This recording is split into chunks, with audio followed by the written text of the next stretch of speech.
the coaches clinic going on these last couple of days, how have you felt that that whole event has been going? I thought it was a fantastic clinic. Close to 800 people here yesterday.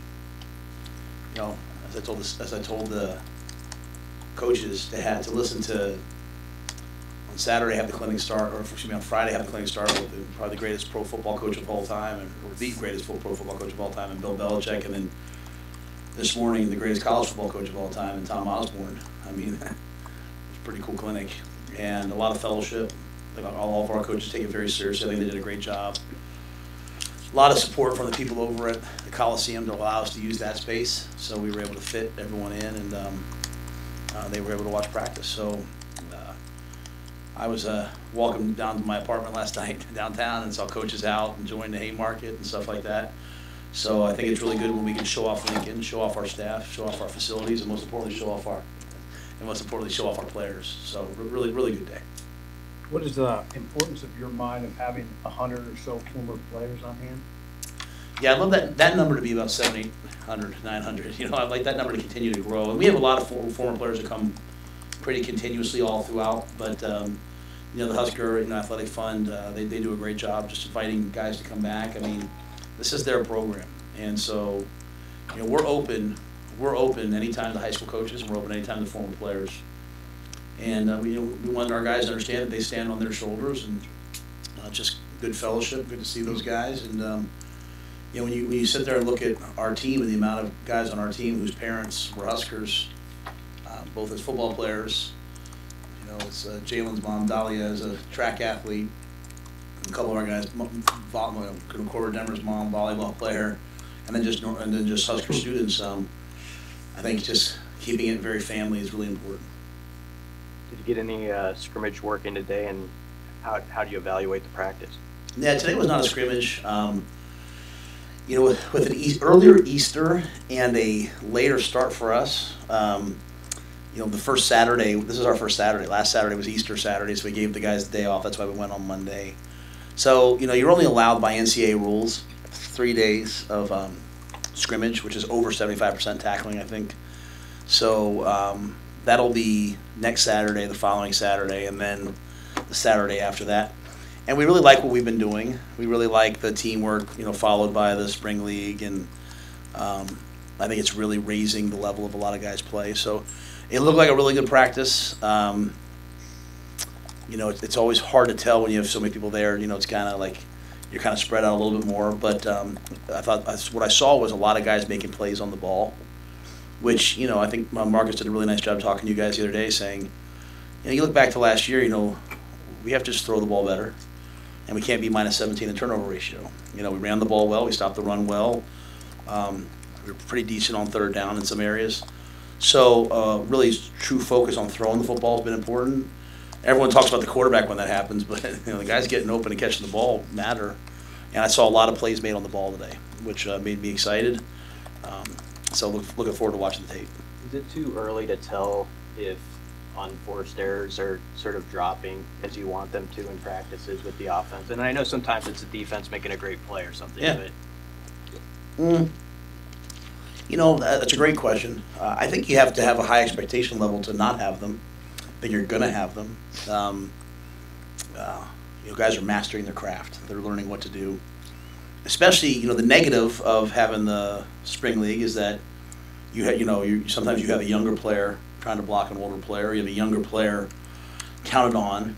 The good thing is your younger players get better a lot faster because everyone's kind of counting on them. So we still have issues, you know, but what I see is an overall commitment to execution that's at a significantly higher level offensively than it probably was last year.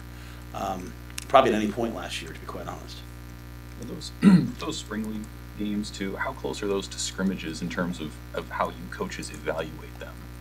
Oh, we coach it the same way. Yeah, if we film it, I watch it. Like we watch one-on-one blocking. To me is just as important as a scrimmage rep. You know, everyone thinks that great players do extraordinary things, but I think the thing that I've learned about great players is great players do like the ordinary things unbelievably well. You know, we would run an option route with Christian McCaffrey, and it wasn't that he would run some route every game that was new. He would run that option route so well that it was uncoverable. You know, Delaney Walker's here with Will Compton. I was talking to Delaney a little bit in football last night. He was talking about an option, a corner post read that he would run. That was his route. Like, he didn't have to change it every game. And he ran it really, really well. And so, to me, whether we're watching 7-on-7 or 1-on-1 or 9-on-7 or team run or team move the field or, the spring league today was third downs, it's all an opportunity for guys to go and make plays. And the concept of, like, in the spring that, like, I need to be playing next to you, we need to have chemistry and all that, that's an absolute farce to me. In fact, I should be such a good player that you can put anybody next to me and I make them better. That's what I'm looking for. If I'm a guard and I need to be next to Ben Scott, then I really don't know what I'm doing. If I'm a guard and I can play next to anybody, then I'm really a good player. If I'm a guard and people want to play next to me, that means I'm really, really a good player. And so what we're doing is, we're allowing guys to really thrive and grow and in different situations. And you're playing quarterback, maybe one day you have the 1-0 line. It's a pretty good setup. Maybe the next day you have the 3rd line. Well, you know what? We'll see what kind of quarterback you really are. So I've enjoyed all of the different aspects of it. Coach, anyone that's stepped up from a leadership perspective that's really been pleasantly surprising to you in the spring league capacity? And if you can just talk a little bit more about the inspiration behind the whole idea. Yeah, just the idea was just to play football. I mean, so much. I watch a lot of practices. I go around the country. I see people. We all grew up playing sports all the time. Like our kids are growing up playing stuff on video games and iPads. There's nothing wrong with that. That's just life, right? So to me, we have to do drills. We have to do team periods. We have to do all those things. We have to script things, but I want them to play. How do you move from a position of like being a little bit doubtful and afraid of making a mistake to being confident? You play, right? You test your limits. You find out you can do more than you actually can do. So we just wanted to play. We just want to be competitive. In terms of anybody stepping up in terms of leadership, I think our leaders are pretty established. The Isaac Giffords, Marquise Bufords, Jamari, Ty, Nash and Terrence got into a fight today almost because Nash wanted to go in. I mean, I love that about Nash. There's so many guys. I mean, just kind of our guys, our older veteran, I think they're doing a great job, and I think what they've done a great job of accepting the young players and, orienting them to kind of how we do things. So no real surprises. I just think everyone's really moving along in a good direction. You said you wanted 3 scholarship quarterbacks at the end of spring to be ready to be starters. What kind of progress are you seeing in that regard? Just overall progress. Yeah, they're right on track. Further ahead probably than I thought. There was a time, Steve, where I used to be like, hey guys, don't worry about where you're on the depth chart. And I think I said this the other day, so forgive me, but don't worry about the depth chart. Just learn and grow. And fundamentally, that's what I believe. But if the players are obsessed with where they are, then I'm like, okay, well then, figure it out. Go win. And we, sometimes live in a world now where everyone's like, well, why does this person get this? Why is it? Just worry about you. Be great at what you do. We've never kept a great player on the bench. We never have. I think all 3 quarterbacks, what that's doing is one guy sees a guy flip the protection, and he says, oh, I'm going to flip the protection. It's just players learn from players way more than they learn from coaches.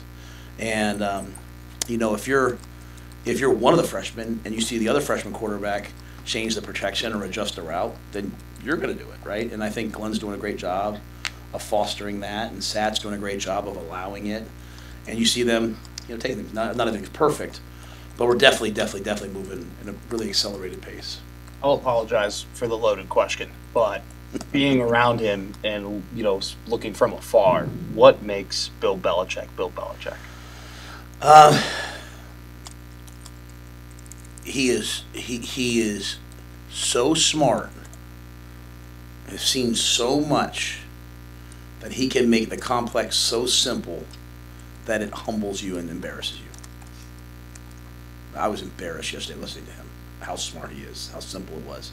He went, he went 4.5 hours with the coaching. Forget the clinic. Like, he came in and met with our coaching staff. And 3.5 hours in, I was like, Coach, would you like a water, a cup of coffee? Would you like to use the restroom? Because I desperately had to use the restroom, And he's like, I'm fine, Matt. I was like, yes, sir. and just sitting there and just talking, right? And just his recall from things 15 years ago. And, you know, the only reason why we don't get through more information is because he's having to slow down to make sure you understand what he's saying. I mean, so you have this man who's a savant, right, who's been a defensive coordinator. He's been a special teams coordinator. He's coached, you know, he could be an offensive coordinator. He's been a head coach twice. He's been a GM person. I mean, he's talking about football in a way that just like, I mean, illuminates things and makes things so simple that you're like, oh my goodness. And so it was an unbelievable experience to spend that amount of time with him. Just, you know, and I had a chance to coach against him in practice, so that affected a lot of what I did when I was at, you know, Carolina and he was in New England. But having that time yesterday, you know, maybe if he was coaching right now, he wouldn't have been so open with us. You know, maybe he's like, I don't want to get this out there, but he did it, and he's a great friend and a really loyal man. You know, like, you know, I got fired. He and Andy Reid were two of the first people that called me. I was thinking about taking this job. He called me and was like, you know, hey, I really think Nebraska is a great place. I got the job. He sent me a bottle of Dom Perignon, you know, and said, hey, congratulations. I asked him to come speak at the clinic. He says yes. His son takes a defensive coordinator job for Washington in our conference, you know, and Jed Fish has worked for him, great friends. He still comes. So just an unbelievable loyal guy. But the amount of football we learned yesterday as a staff, for anybody that was listening, you know, sometimes you get around someone like that and you try to impress them, like tell them what you do.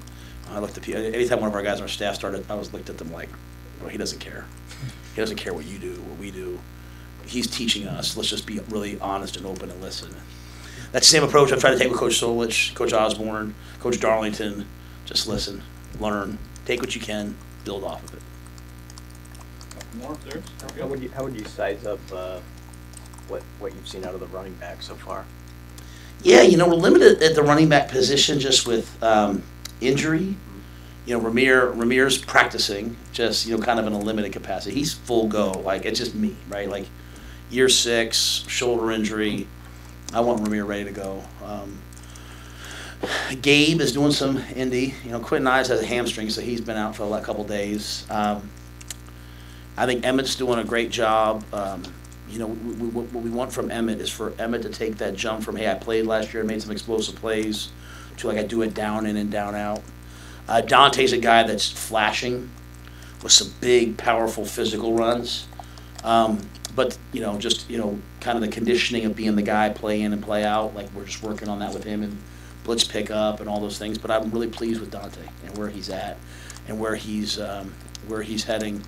You know, Maurice Mazuka's a guy that earned the respect of the team last year on the scout team, and we almost made him the short yardage back at one point. Maybe should have. And Reese is out there, and he's doing a fantastic job. I had one of our former players kind of walk out, and he's like, who's 33, man? He's really a good player. And I'm like, I know. And that's one of the benefits of the spring league. These guys are getting a ton of reps. So I've been really pleased with that group, and I've been really pleased with kind of how they're doing things. And then, you know, we have, Kinchin's a big physical power back, you know, so we have a lot of guys who haven't played a lot that are doing some good things. Just anxious to see sort of, you know, how that whole room unfolds in the end.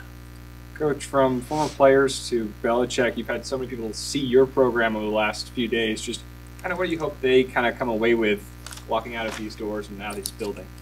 Yeah, and when I say this with the greatest of respect, it's our program. You know, it's all those alums program. It's the high school coaches here in the state's program. It's the players program. It's the university's program. It's the state's program. It's alumni everywhere. It's their program. And so I'm just entrusted it for a short amount of time. I'm trying to do the best job that I can.